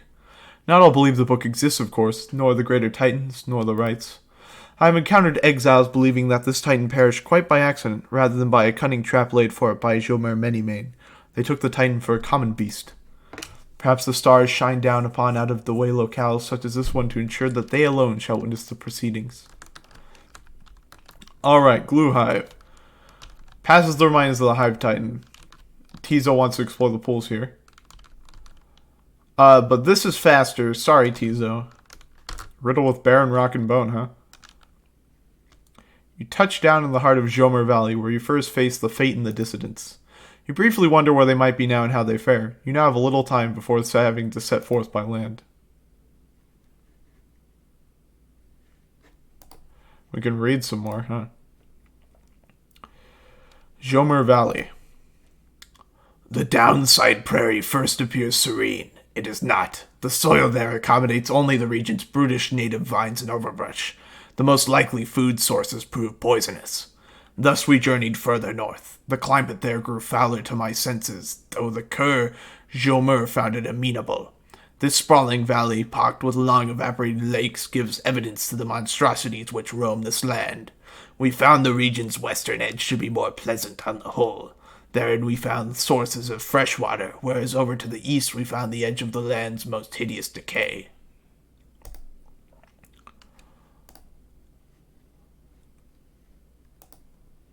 You and Tizo make a quick search of the dry flats of Fall Flat. However, you find nothing of note.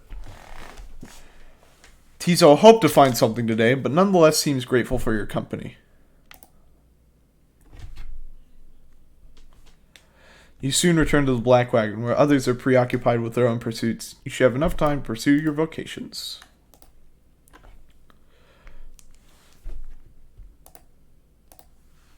Well, sister, let me see if I can squeeze you into my schedule this afternoon. Yep, looks like I can.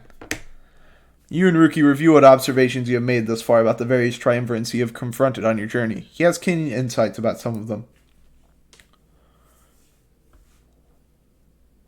I guarantee you, sister, that not one among them wants getting out of here more than yours truly.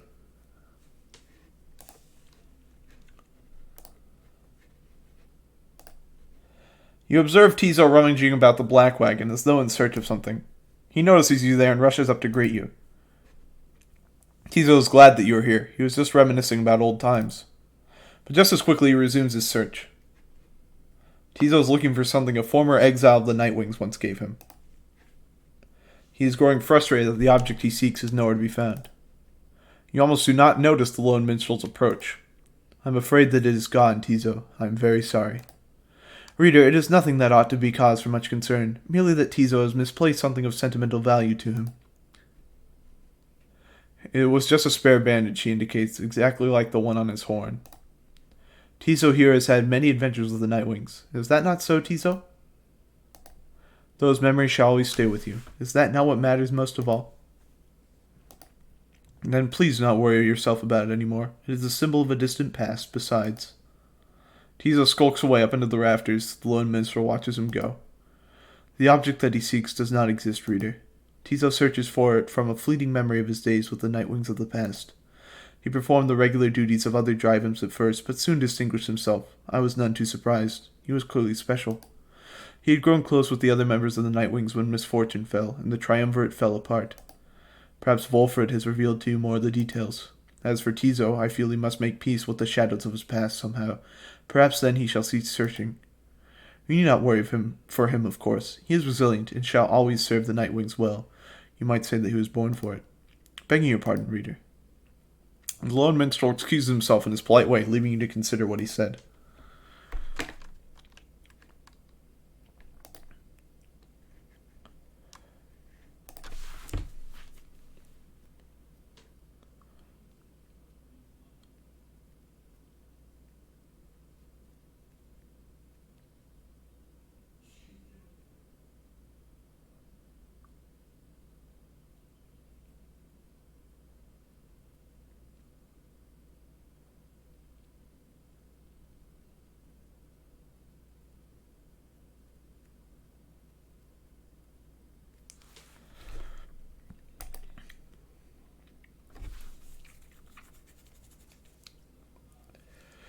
Here in the desolate sprawl of Jomer Valley, you encounter a messenger imp come to deliver news and rumors from the other side. This news this time pertains to Hedwyn, whom you liberated at the fall of Solium. You learn Hedwyn returned safely to the Commonwealth, where he was clothed and welcome, his past transgressions all forgiven. He was to be groomed for a leadership position of his choice, whether on the Council or the Blood Border. The northern edge of the Commonwealth is a flat and vulnerable expanse. The Highwing remnant seized upon it every opportunity from the cover of clouds of darkness. Each equally as lucrative and secretive as well. However, he refused, and before the stunned council members could do anything about it, he left them. He since made contact with Volfred's agents and is working together with them. Thus, the ranks of the revolution grow stronger. Per the messenger imp custom, the last part of the message was transcribed from Hedwyn word for word, and says, "Keep going, I'll see you here." You thank the messenger imp for relaying this information. Soon your companions are all abuzz about it. He did it. I always thought Hedwyn was looking for someone out there back home. Do you think he found her? A glorious example Hedwyn sets for all of us! Wonder if he'll ever find the one he fell for. Tizo is happy to hear Hedwyn is well back in the Commonwealth. Yeah, that's how it's done, Hedwyn. Right behind you, chum. The news of Hedwyn's liberation fills you and your fellow exiles with newfound resolve.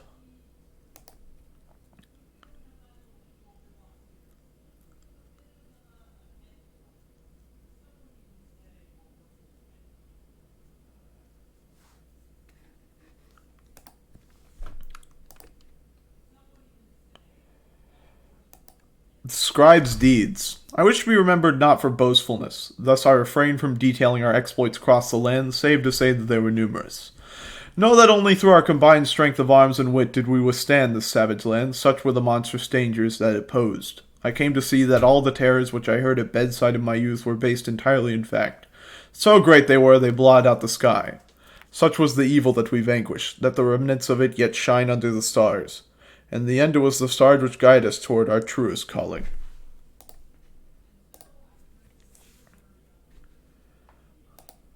I oftentimes think of the carapace of the hive titan Bilanatheus shall be an everlasting blemish on an almost splendid bit of land. But Jomer in his brashness felled the monster with a certain flair. Then the moon shone through the ridges of the massive carapace and shined upon the pooling ichor, turning it into freshest nectar ever to be tasted.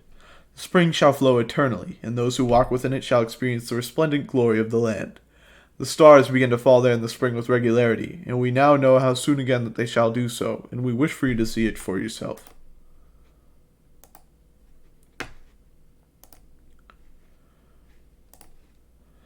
Oh, hey, it's you guys. Just as I was thinking, hey, I haven't seen those guys in a little while. What are they doing? If they need maybe to purchase anything?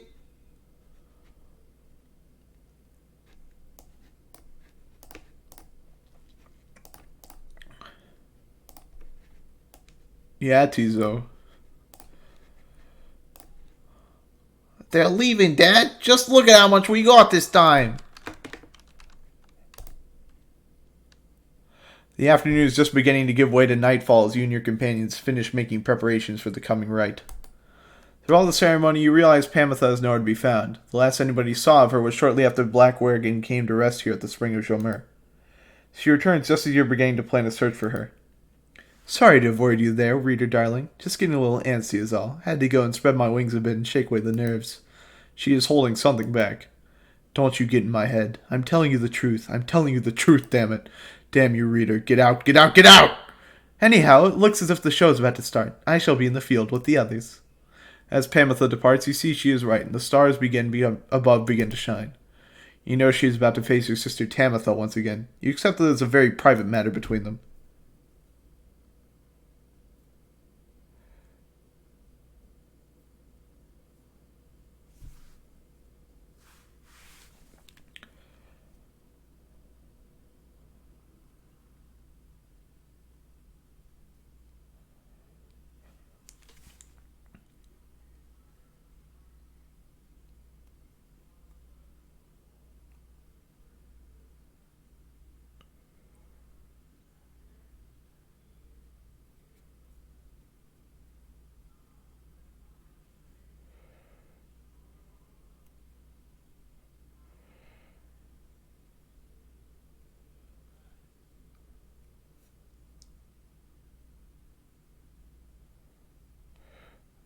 The winged exiles of the Essence take position opposite your own companions, and their leader soon asserts herself. Pamitha, come forth! No trickery this time. She appears as asked, though remains silent as her blood sister studies her for a time. Tamitha then reaches for her mask. You look weary to me, sister. Oh, too little sleep, I guess. I do get rather anxious sometimes on the night before one of these things. It can be a lot of pressure. Understandable. The two of them say nothing for a time. You cannot discern what they are thinking. The highwing remnants all seem to be very mentally acute, trained as they are from birth. Soon enough, Pamitha cuts through the tension, her tone light as ever. So, given further thought to my proposal, then? I have. And I think that now is not the time for talk. Besides, your comrades there surely you give them pause. Even now they must be questioning your loyalty. What? But I...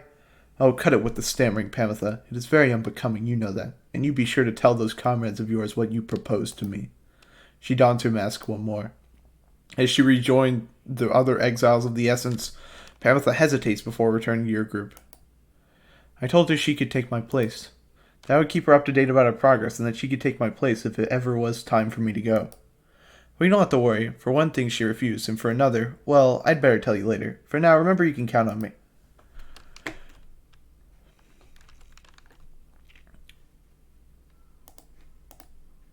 Let's give you that. Okay.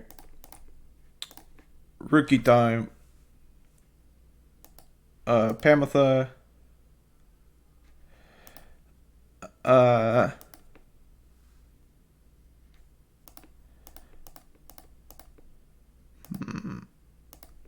May. Oh yeah, I should give her this. Oh, I hope that Pamitha and Tamitha make amends somehow, because my understanding is that family is important, isn't it?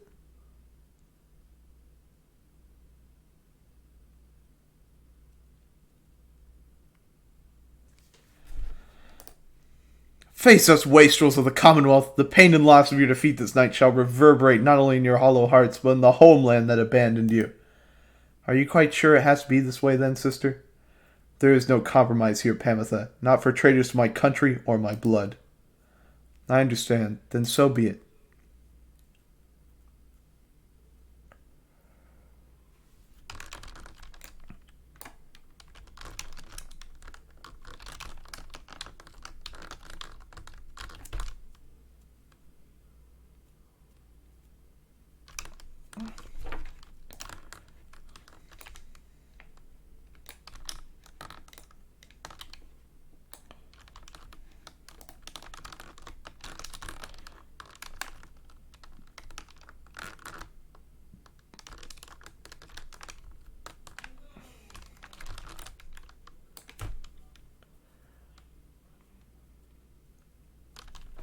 You seem so distracted, Pamitha. Is there something more you wish to say to me? Words you feel that I'm owed, perhaps?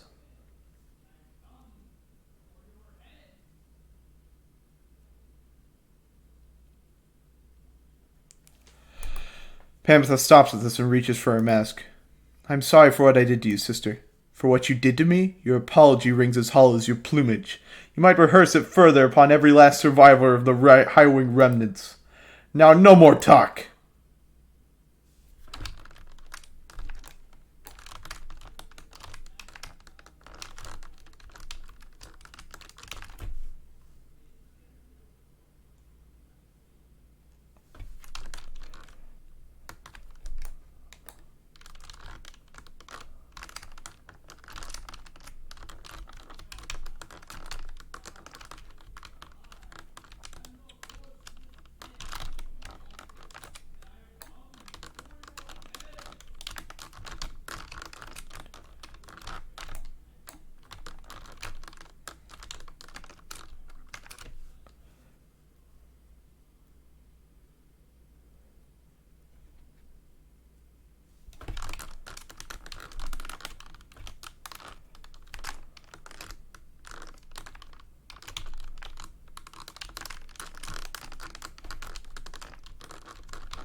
That was so close.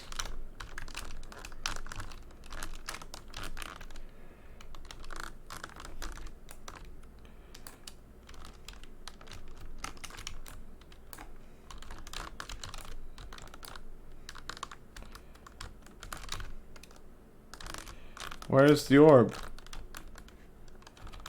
Where's the orb?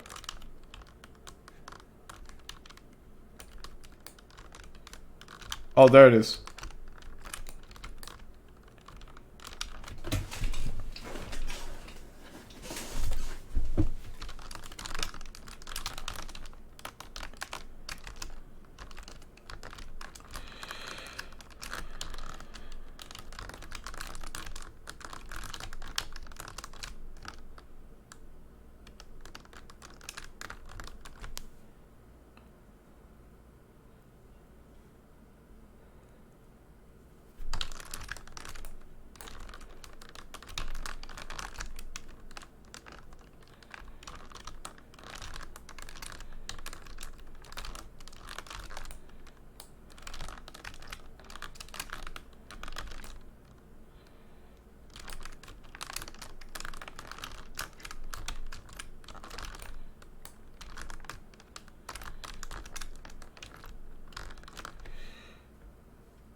You win, blood sister. You win. I don't suppose that means you'll reconsider. You know that I cannot. You are always obstinate, but in that regard and all those which count for anything, you are inferior to me. Remember that. What you offered is meaningless to me. I shall free myself without your help, or that of anyone. Now then, farewell. Wait, what of your comrades, the Essence? You must need them at least. Mincing my words as ever, Pamitha. Know that I do love you in a way. Is that what you wish to hear? But my purpose is plain, and you stand in its way. You are a fool to think my freedom is my goal. My freedom is a means toward an end the likes of which you would never abide. Do you think that you could sway me from my purpose, Pamitha? Pamitha remains silent for some time. No, I think that you will struggle to destroy the Commonwealth no matter what it takes. No matter if, in doing so, you are destroyed instead. Just so. Then you do understand me, after all. Pamitha does not turn to watch her blood sister depart.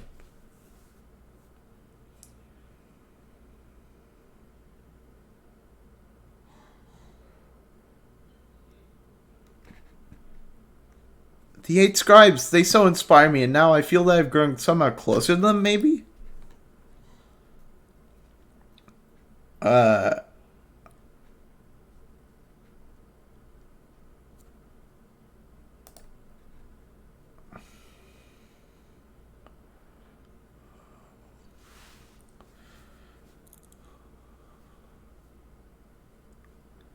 Well, Tamitha, soon I'll be catching up with you at this, whether or not you like it.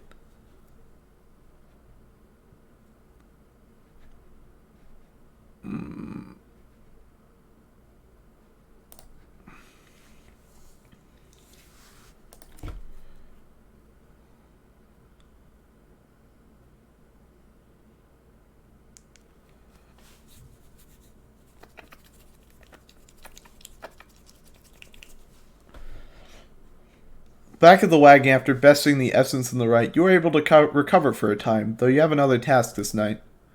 Time to seek out where the right shall take you next by searching for the answer in the waning starlight. The stars yet shine for you, revealing various paths forward.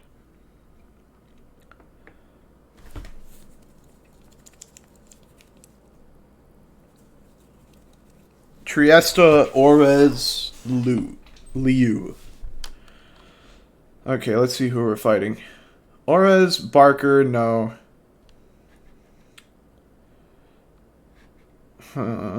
Okay. I guess it's Deluge. I don't want to fight Umilda. And Ruki doesn't like being around Barker. Is this night to understand that we shall soon confront Sir Deluge and the Pyre Hearts once more? Then this is to be a most exciting time.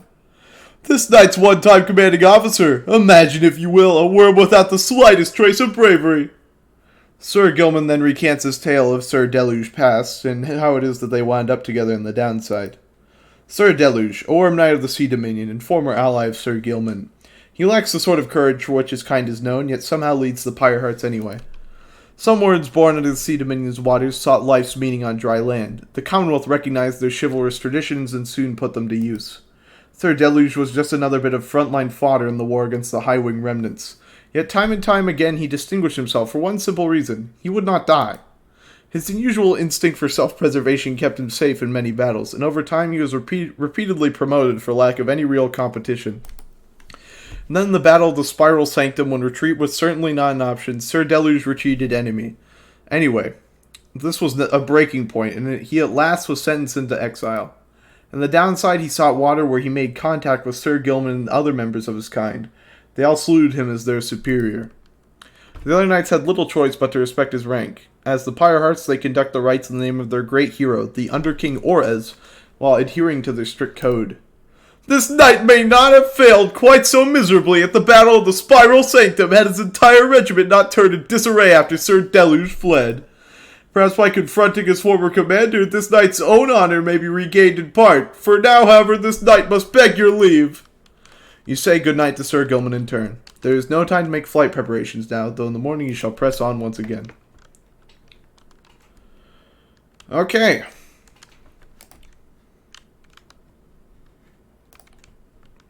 Despite Pamitha's mental condition, you can tell something is troubling her. She won't listen to a word I say. Not one damn word. If she weren't my blood sister, I should think I'd hate her guts as much as she hates mine. She shakes her head. I should apologize to you and everyone. I sought out Tamitha without asking your leave. Figured I'd rather seek forgiveness than permission, you understand. Jim Henson. That's what Jim Henson did with copyright stuff. My attempts with Tamitha didn't amount to much, as you well saw. So at this point I am hopeful you'll be more accepting of apologies than she. Though tell me something, reader darling. Do you suppose I'm going to betray you? You may know better than I do at this point. I trust her. I'm just not racist. You expressed to Tamitha that you not view her efforts to make peace with Tamitha as being contradictory to the group's larger goals. You understand why she did what she did. She says nothing for a while.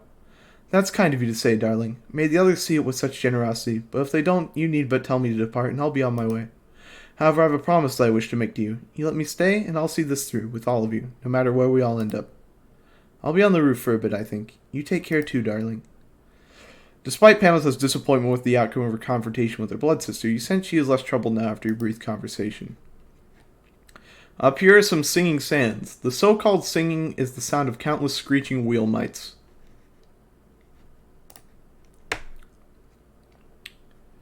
The Essence. The winged members of the Essence, each chosen by the matriarch Triesta Tithys, are living exemplars of liberty and piety. Would that my wings could be thus. Once you of course must know we all had wings. It is said that the people of the Empire relinquished theirs, drawn in by earthly matters as they were, but the hearts such as Triesta held tight the liberty their plumage could afford.